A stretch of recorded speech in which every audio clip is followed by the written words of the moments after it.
This is the Breaking Up with Binge Eating podcast, where every listen moves you one step closer to complete food freedom. Hosted by me, Georgie Fear, and my team at Confident Eaters. Hi, and welcome to the show. I'm Georgie Fear, and as usual, Christina has joined me for today. How are you doing, Christina? Doing great. Just enjoying this evening in my new city. Yeah. So Christina has recently moved to Poland from the US, so it's a big jump, but so far she's settling in, and I'm impressed that you have begun to know how to speak Polish. I feel like I'd wander around for like 6 years before I learned how to say anything. I definitely needed lessons because it's a difficult language, but I'm enjoying just trying it out. And most everyone speaks English here, so you can definitely get by with English, thankfully. But I'm trying to put myself out there more and get to Good work. to know. So Good yeah, to know for when I visit. exactly. Yeah. So today on the show, we are going to talk about procrastinating. So this is procrastination where food's concerned. So we shorten them to be procrastinating instead of using two words. So this procrastinating may show up like snacking or grazing, or it may be the form of a binge. The type of eating or the magnitude of eating isn't really that important. What is important is why it's happening, because like many problems, as we discover the reasons why people do this behavior, then we can start to unlock solving those problems in new ways. So, like other issues that we discuss on the show, procrastinating is something we can approach in layers. Addressing the surfaced issues is really the simplest and fastest, so we'll talk about that first. And it takes more time and effort to change what's underneath in deeper layers. However, making corrections there can be worthwhile because you get a more fundamental change. On the surface, procrastinating is a food problem. When you have something or many things to do, but you go get something to eat instead, that's procrastinating. The quickest way to intervene and reroute this habit so it doesn't get in the way of your weight loss efforts is to swap in a different behavior.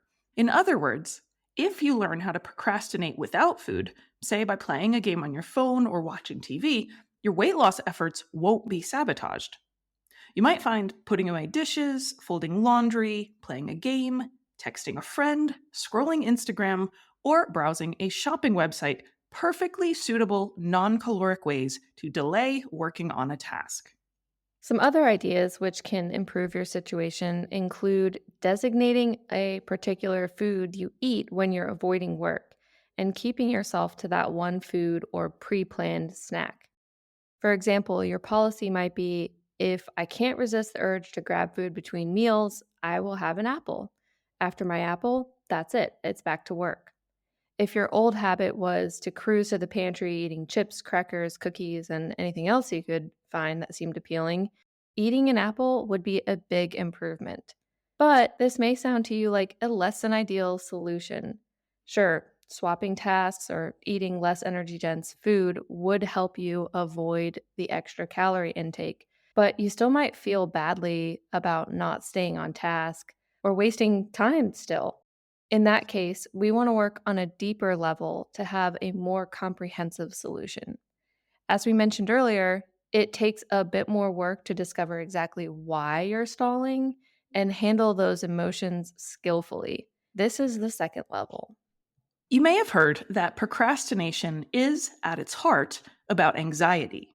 And that is often a helpful way to think about it. I mean, nobody procrastinates to avoid the actual task. We procrastinate to avoid the anxiety we think we will feel when we start doing the task. But it doesn't have to be anxiety per se. It can be any emotion that we associate with the task and don't want to feel. And as you might suspect, our expectations can set up a self fulfilling prophecy. When we tell ourselves writing that essay will be frustrating and difficult, the first time we struggle to form a sentence and get it to read clearly, boom, we find it frustrating and difficult. We think, see, I was right, this sucks. And we might bail on it then and there. A good example of this came up with a client of mine who found himself turning to food whenever he felt disappointed in his work.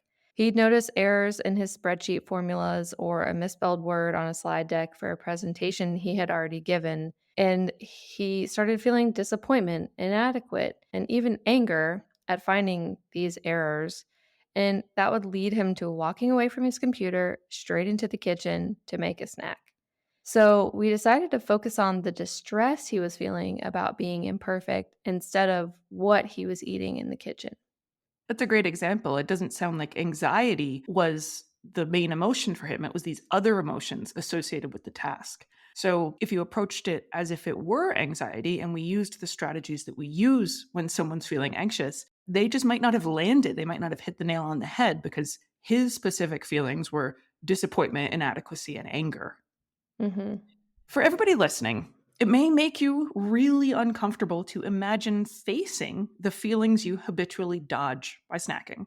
But actually facing them often isn't as brutal as anticipated.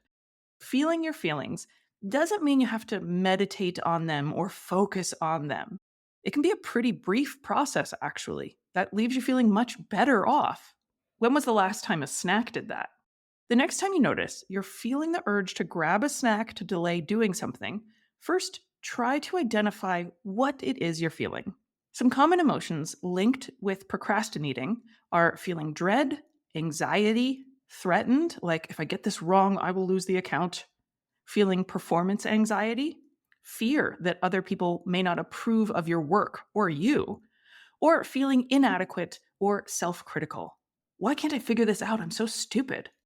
Once you've identified the feeling, then you can logically ask, what will help me with this feeling? Do I need help from another person? Do I need more clarity on the task? Would it make me less anxious if I just took a small piece at a time? Do I need to rescue my confidence by reminding myself of the many things I've done well or the things I've been commended for?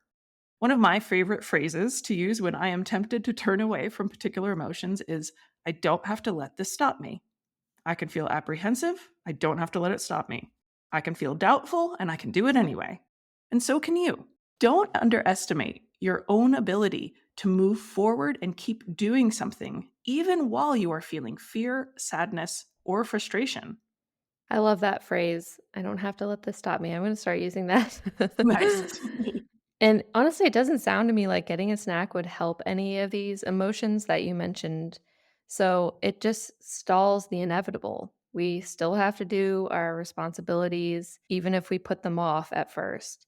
And one more aspect, which I think is important to discuss, is fatigue. When I speak with clients about their procrastinating, it can happen any time of day, but afternoon and evening are the most common. Sometimes procrastinating is a way to delay starting a dreaded task, but it can also happen in the middle of working on something. We think, "Ugh, I needed to use a bathroom," but once we're up out of our chairs, the next thing you know, we have popped a bowl of popcorn. When working into the evening, people often don't take breaks because they want to get to the finish line as soon as possible because they just want to move on with their day, go to bed, watch TV, Yeah. whatever. However, pushing yourself too hard for too many hours is going to be met with resistance. In this case, the break might be taking you. Even if you don't grab food, you'll likely zone out for minutes at a time or find yourself doing unnecessary tasks like ordering new sunglasses on Amazon. Sometimes my clients aren't turning away from emotions when they snack as much as they are simply fatigued.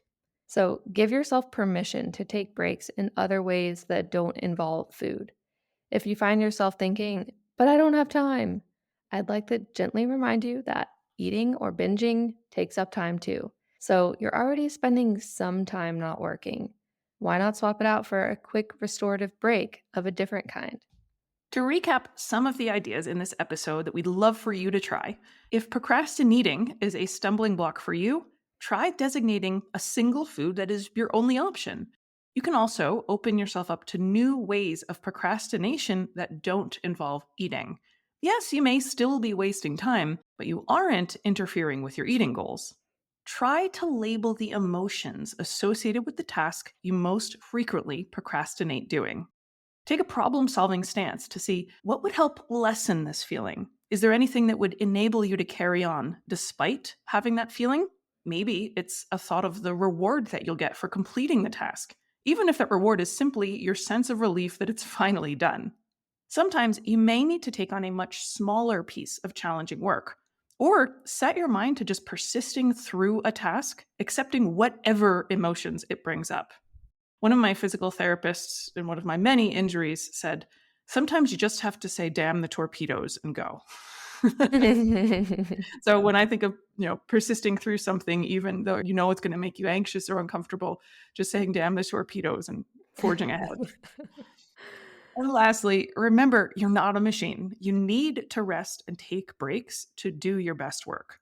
Trying to push a very fatigued brain to stay on a tedious task for too many hours has caused many people to binge. And if it doesn't produce a binge for you, it will at least lead to subpar work. If you found this episode helpful, please tell a friend.